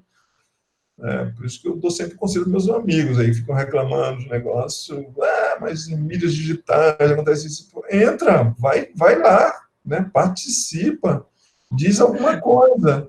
Esses ambientes não vão ficar limpos e saudáveis se os democratas ficarem lá de fora xingando e achando que aquilo ali não serve para nada, porque é ali que hoje se disputa a opinião pública, opinião política. Eu sei, como diz Machado de Assis, se citou Roger Scruton, de que eu não gosto muito, vamos citar o Machado de Assis, que diz que o vício é muito ativo, o vício é muito trabalhador, enquanto que a virtude é muito preguiçosa. Então, a virtude, enquanto a virtude está reclamando e torcendo o nariz, o vício já mandou 10 posts no Twitter, 5 no Instagram, gravou um vídeo para o YouTube e está aí na batalha. Então, é preciso que democratas metam a mão para salvar a democracia, transformar a democracia, de fato, segurar o rojão, ajudar a esclarecer as outras pessoas, mostrar o rumo, disputar a interpretação, porque as interpretações estão em disputa o tempo todo. Interpretações dos fatos, interpretações da lei, interpretação da Constituição. Por exemplo, no Brasil hoje, Acho que nunca vimos um país onde tivéssemos 200 milhões de constitucionalistas, só o Brasil. 200 milhões de juízes da Suprema Corte, todo mundo tem uma opinião sobre a Suprema Corte brasileira, sobre sentenças, sobre intenções dos juízes, sobre caráter dos juízes, as pessoas escolhem juiz para torcer como escolhe time de futebol. É uma situação inaudita, isso não há precedente. Não tem opinião sobre isso. O que ele vai fazer? Não, a opinião da massa, da turba, não vale nada. Isso a gente já sabe que isso não é novidade, né? Lembra que teve um plebiscito lá para decidir se as pessoas queriam Jesus ou Barrabás, e Barrabás foi eleito. Então, essas coisas não são assim. Se ficar reclamando, né, tem que entrar ali e ajudar as pessoas a compreenderem o que é Estado de Direito, né, o que são direitos e garantias fundamentais, né, o que é certo, o que é errado, certo? Que lei não é igual à democracia, entendeu? E que essa é uma Constituição liberal e que, portanto, determinadas coisas. Essa disputa precisa ser feita, né? Isso não é automático. Inclusive, tem muita gente do direito disputando nessas arenas aí, inclusive do lado errado, né? Do lado de quem produz mais obscurantismo do que ajuda as pessoas a esclarecerem. Né? Do lado de quem pessoas menos esclarecem o jogo e mais torcem, participam, como se estivesse valendo a vida. Então, está todo mundo aí, entendeu? Com faca na bota, e pé no peito, e é preciso gente mais serena, que ajude a ponderar as coisas, a acalmar os ânimos e a esclarecer as pessoas. Claro, as pessoas menos esclarecidas podem tomar decisões ruins, mas, pelo menos, na democracia, a gente supõe que elas sejam esclarecidas para tomar decisão, né? Então, é isso. Vamos à luta. Não está perdida a batalha, mas não depende só das instituições, depende dos democratas. Essa foi vamos dizer, foram as teses principais de um livro que fez muito sucesso em 2018, que foi o Como as Democracias Morrem, de dois professores americanos, dois cientistas políticos americanos, e que a tese era fundamentalmente esta: a democracia precisa ser defendida pelas pessoas, pelas instituições, não é? É um terreno em disputa. Mas, professor, aqui também eu vou fazer uma última, talvez as últimas perguntas, da Ariana Loyola Prata. Ela pergunta: professor, o senhor afirmou que em crises a democracia sofre retrocessos. E no pós-crise, já falam no renascimento digital na pós-pandemia. O que acha? Bom, vou responder rapidinho, porque eu tenho que controlar o meu assado, que está no forno, sabe? Quando a gente cozinha em casa, e quem cozinha aqui sou eu. Então vamos lá. Bom, na pós-crise pode acontecer de tudo. Eu lembro de uma pós-crise, quando houve, por exemplo, no início dos anos 80, que houve a restauração da democracia brasileira, e num primeiro momento foi de grande vivacidade, todo mundo feliz, etc. E depois, quando se manteve a desordem no Estado, a inflação, aquilo tudo, as pessoas começaram a desesperar. Então, foi um momento de grande depressão nos anos 80 no Brasil, o fim da ditadura. Gerou uma grande depressão que quase foi uma década, chamada década perdida, foi perdida pela depressão dos brasileiros. Inclusive, esse complexo de cachorro vira-lata que a gente tem, que aparece nesse momento. Depois a gente fica leões, né? Mas nesse momento é autoestima, a gente só quer ir embora do Brasil, quer deixar isso tudo para trás, não sei o que, etc. Então, querido, eu acho que pode acontecer de tudo nesse momento pós-crise, né? Porque, inclusive, pós-crise, nós estamos com tanta crise uma dentro da outra, parecendo aquelas bonequinhas russas, entendeu? Temos a crise do coronavírus dentro da crise econômica e daí a confiança da democracia e nas instituições. Estão todos acavalados. Acaba uma, não sei se a outra acaba também, né? A crise política nossa se arrasta desde 2014, né? E não dá sinais de que vai acabar agora. A crise econômica também é em 2015 e ela continua, né? Altos e baixos, piorando a coisa.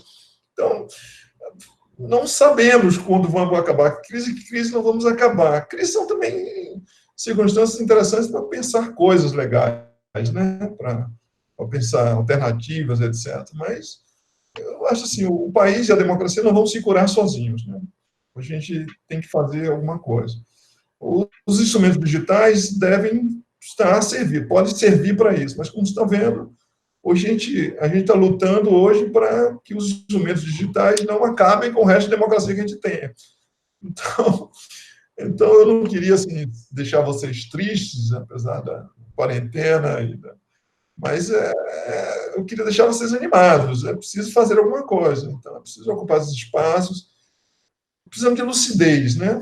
O Brasil virou um anal de insensatos e é preciso que os lúcidos saiam das tocas e dos gabinetes e ocupem os espaços onde tem necessidade de pessoas lúcidas, né? Então, saia aí com sua lanterna na mão, certo? E ocupe um espaço, o mínimo que seja, tentando aí ajudar as pessoas a encontrarem o caminho.